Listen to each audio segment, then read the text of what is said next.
Alright guys, this is my video on how to build a pig pen and use the smallest amount of money possible. So basically, what I ended up doing was I used trees from my property to make a lean-to, basically, or a carport type shelter. I used trees from my property. I cut them at 6 foot on the high end, and I buried them 2 feet down at each post. I also used some free fencing material. This is good for smaller pigs like what I've got right now, about 50 pounds or smaller. I also ended up using a dog run panel for a gate. A little bit of tie wire just to keep it shut. As you can see, it's pretty sturdy, doesn't come off. I've had these pigs for over 2 months and I've never had to chase them back into their pen. Now, as you see right here, what you're looking at is actual cattle fence. This cattle fence costs about $22 at my farm supply store. Not too bad. So I have 3 16-foot panels that go all the way around. I'm one that enjoys having my pigs being happy. You know, that's actually a post from where the pen was originally before I extended it.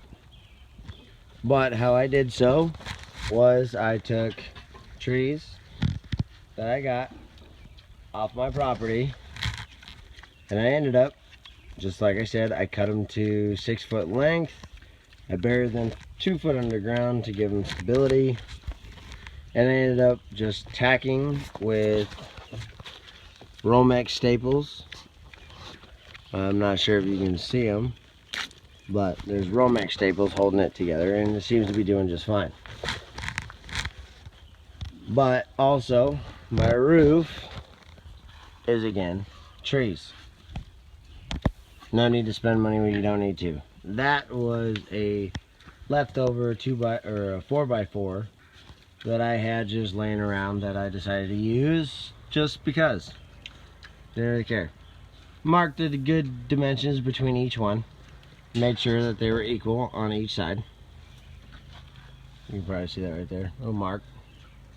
So that way they're all equal. And then I just put a tarp over top. Worked out perfectly. Like I said, I've had these pigs for 2+ months. I got them and they're about 20 pounds, 20 to 30 pounds, somewhere like that. And they're close to 100 pounds each. But trees cost me nothing. The fencing didn't cost me anything. I ended up finding free fencing from other people around me, and that were just getting rid of it. So I ended up using that. Chicken wire to make sure that they didn't get through these big holes, because as you see, I did it wrong. I should have put that side on the bottom, and I didn't. So I put in chicken fence to help. Keeps them out and also gives them something to scratch on. It's a good thing. They're happy about it.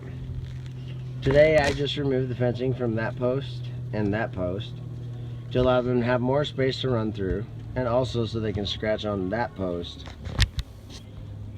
without getting cut. I saw one of my pigs that had a cut on her butt, and don't really like that, so I got rid of what could possibly be cutting it. So all in all, I ended up spending about $60 on this entire pen, not counting my 55-gallon water tote that I cut in half to make a water and a feeder. Cut it in half, use one for one, use one for the other. Now this pen, a lot of people like to only use 100 square feet per pen. I like my pigs to have a little bit more muscle than they do fat. So I give my pigs a little bit more room to run around in. So, as you can see, got a pretty big area for them to wander around. I've yet to have any issues with any of my pigs fighting each other, as I've known others to have issues with that. I'm pretty sure it's to the fact that they fight over food, fight over area. Somebody I know likes to put more than 5 pigs in about the same size as a 100 square foot pen. So ideally, I like to have my pigs have more room to play in. So just for you guys, this is what I ended up doing right here. Now, a good feeding system, if you're doing dry feed, I took a 32-gallon garbage can, as such, and I cut a hole in the bottom of it, but I ended up putting it in a trough, as what you see now, and I put the garbage can just like so. I put a board underneath the container underneath, so that way I can screw the garbage can into the piece of wood to give it a little bit more stability, because pigs love messing with their food container. No idea why, but they love knocking it over. So I ended up making this little situation. If you're doing dry feed, this is a good situation.